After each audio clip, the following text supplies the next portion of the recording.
Hello, my name is Lily and I'm a parent advocate at Links CPRC. This training is on parent advocacy skills in special education. We will go over what parental rights are, how to communicate with the school, and how to prepare for meetings.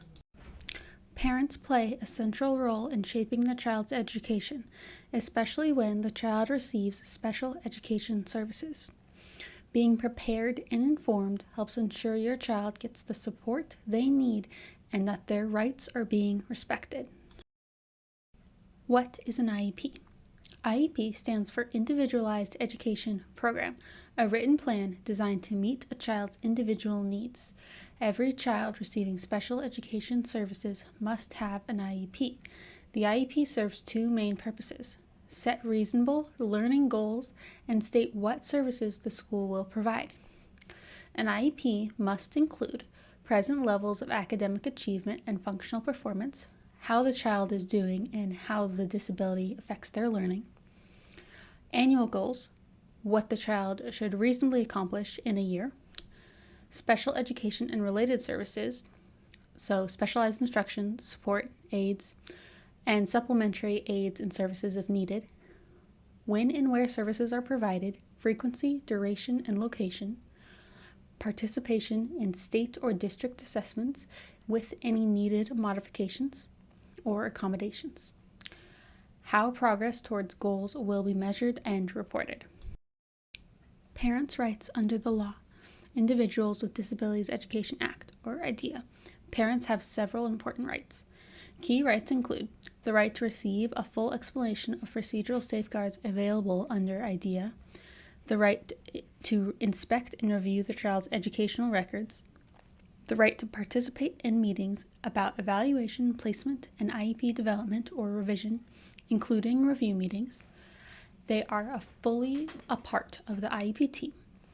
The right to obtain an independent education evaluation if they disagree with the school's evaluation, the right to receive prior written notice before the school proposes or refuses to make certain changes, and to give or deny consent for actions involving their child, the right to disagree with decisions made by the school and to use IDEA's dispute resolution mechanisms, mediation, due process, if needed.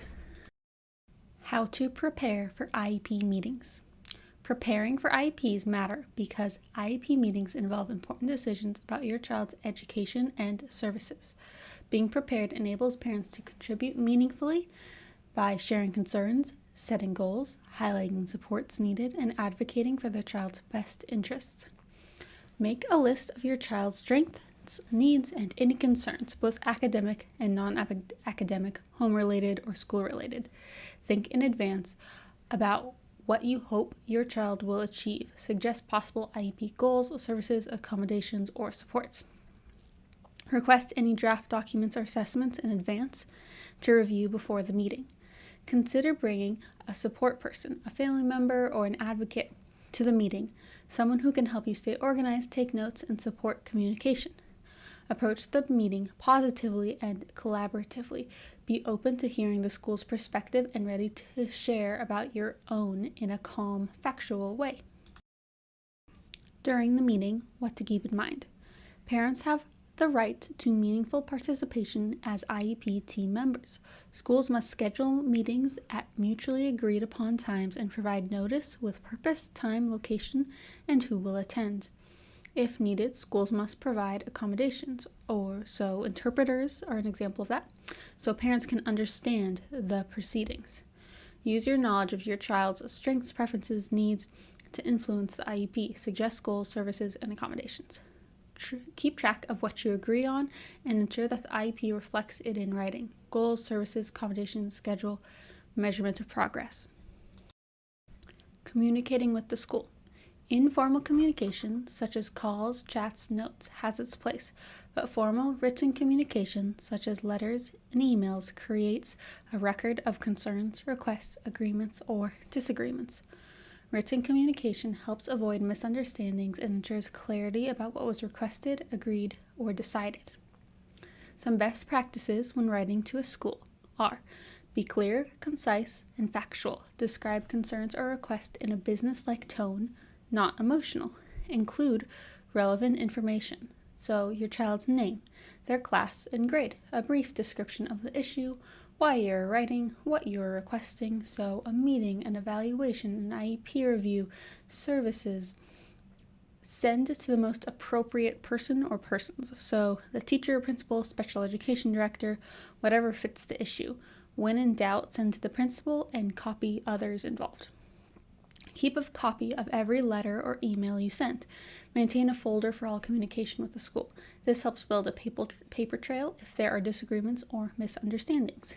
If you don't hear back within a reasonable amount of time, so 10 working days, follow up with a phone call to confirm the recipient has received your email and when can you expect a response.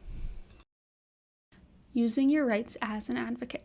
Remember, you have the right to inspect and review your child's educational records at any time. You have the right to give or deny consent for certain actions, such as evaluations, changes in placements, or services. If you disagree with school's evaluation, you can request an independent educational evaluation at public expense. You must receive prior written notice before the school proposes or refuses changes to evaluation, placement, or services. You have access to dispute resolution options under IDEA, so mediation, due process hearings if needed. To summarize, the IEP and IEP meetings are central to ensuring your child receives appropriate special education services. As a parent, you have important rights under IDEA and are a key member in the IEP team. Preparation, communication, and documentation are essential parts of effective advocacy. Written communication, so emails and letters, helps create clarity and a record of your requests and agreements. If needed, there are legal safeguards to protect your child's rights to appropriate services. Thank you for listening to this training on parent advocacy skills. Remember, you and your student have rights, and you are your child's greatest advocate. If you have any questions or need assistance with anything in the special education process, please reach out to Links CPRC in the Math SU.